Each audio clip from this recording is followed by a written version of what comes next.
Bonsoir tout le monde. Bonsoir mesdames et messieurs. Rapidement, j'ai un message à faire passer juste pour 3 minutes.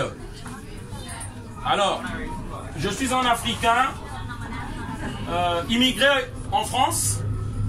J'ai un message à faire passer pour expliquer au peuple français ce que les politiques français font en Afrique. Une politique qui occasionne beaucoup d'immigration ici en France. Alors, comme je disais, je m'appelle Ngoumad Mangoubi Donald, un Africain immigré en France. Je suis venu ici à cause de la politique française qui organise des guerres au niveau des pays. Et dans mon pays, le Congo-Brazzaville, ils ont organisé une guerre. La France de Jacques Chirac.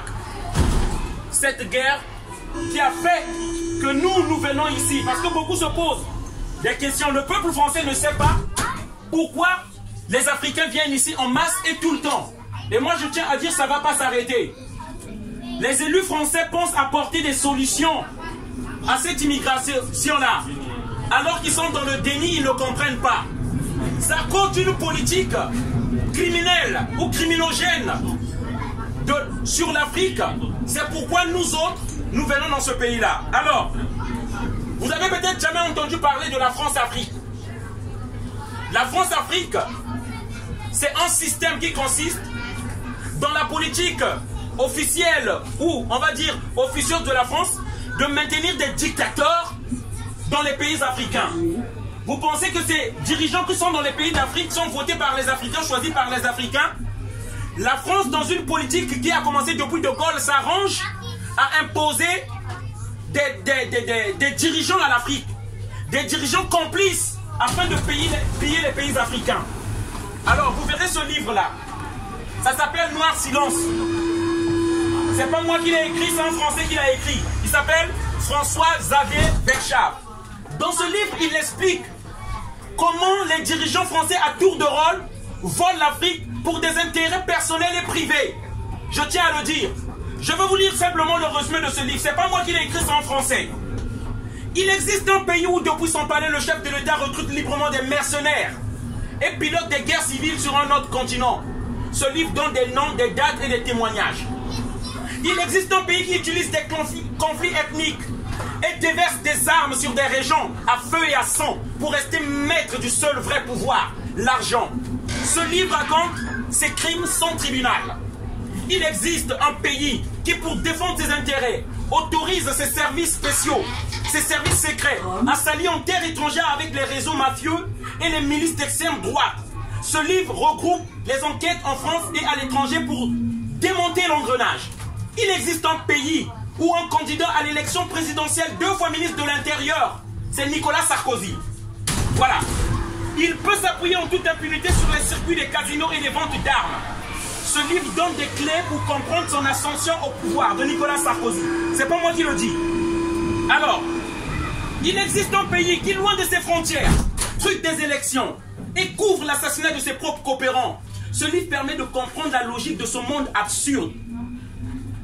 Ce pays, c'est la France. Ce que je suis en train de vous dire là. Le continent humilié, c'est l'Afrique qui est appauvrie. C'est pourquoi nous autres, c'est un devoir de venir ici parce que nous venons chercher où va notre argent. Cet argent pillé par les dirigeants français à tour de rôle depuis De Gaulle, Valéry Giscard d'Estaing avec les diamants de Bokassa, Jacques Chirac avec les mallettes d'argent qu'ils ont pillé l'Afrique, ils ont appauvri nos pays, c'est pourquoi nous venons ici. Et Nicolas Sarkozy, le plus grand voleur de toute la 5e République. Et on veut juste le juger pour les écoutes, alors qu'il a assassiné Kadhafi en Libye. Oui, Nicolas Sarkozy a assassiné Sarkozy pour Muammar Kadhafi pour ne pas lui remettre son argent. Il a détruit la Côte d'Ivoire, mais on ne va pas le juger pour ça. Donc, les liaisons incestueuses qui existent entre les dictateurs des pays africains et les corrupteurs, les élus français, ça s'appelle la France-Afrique. Et c'est ce message-là que je voulais vous apporter ici, pour que vous sachiez la réalité. L'Afrique n'est pas pauvre, mais l'Afrique est appauvrie, pillée par les élus français. Voilà, ces voleurs-là, ces criminels-là, qui tuent pour des intérêts privés. Voilà. Et je dis bien, ces personnes-là qui continuent la politique de De Gaulle, ces esclavagistes-là, Et aujourd'hui, pour terminer, la justice française veut juger un opposant africain. Donc en fait, la France a choisi son camp, soutenir les dictateurs. Nous autres, les opposants de ces dictateurs-là, ici on nous met en prison. Au Tchad, le général Nouri, la justice française dit être légitime de juger ce monsieur-là. Mais parlons un peu du massacre de plus de 400 Bamileke Bassa au Cameroun par Charles de Gaulle. Évidemment, vous ne le savez pas. Charles de Gaulle a massacré plus de 400 000 personnes au Cameroun. Et ça, les gens ne le savent pas. Parlons un peu des enfants violés de la Centrafrique par l'armée française. Est-ce qu'on les a jugés à cette justice-là? Jamais. Nicolas Sarkozy, il a fait tuer Kadhafi. Il a pris l'argent d'un dictateur dans notre pays pour faire des élections et les gagner en France. Est-ce qu'on le juge pour ça? De quelle justice on veut nous parler en France? Dites un pays de droits de l'homme. Hein? Où on tue les gens. La France offre ces armes-là. Et on veut nous dire terre de droits de l'homme. Quelle terre de droits de l'homme? Nous on dit, si la France veut continuer dans sa barbarie, mais qu'elle ne dise pas que c'est la terre des droits de l'homme. Non. Moi je sais qu'il y a des Français honnêtes qui veulent bien que la France ressemble à la terre des droits de l'homme. Mais les élus là, ils ont transformé la France. Ce sont ces élus là qui ternissent l'image de la France partout. Ils tuent des gens en silence. Moi, on m'a pointé une mitraillette là pendant qu'on tapait ma mère devant moi. Je n'ai pas lu ce que je vous dis là. Je l'ai vécu. J'ai vécu pour la France, pour que la France prenne notre pétrole gratuitement. Lorsqu'on a voulu parler, s'opposer. Moi, on m'a mis une mitraillette là pendant qu'on tapait ma mère et je regardais. C'est ça qui m'a traumatisé dans cette lutte que je fais aujourd'hui. Et j'aimerais que tout le citoyen français que vous êtes, puissiez savoir ce que font vos élus chez nous.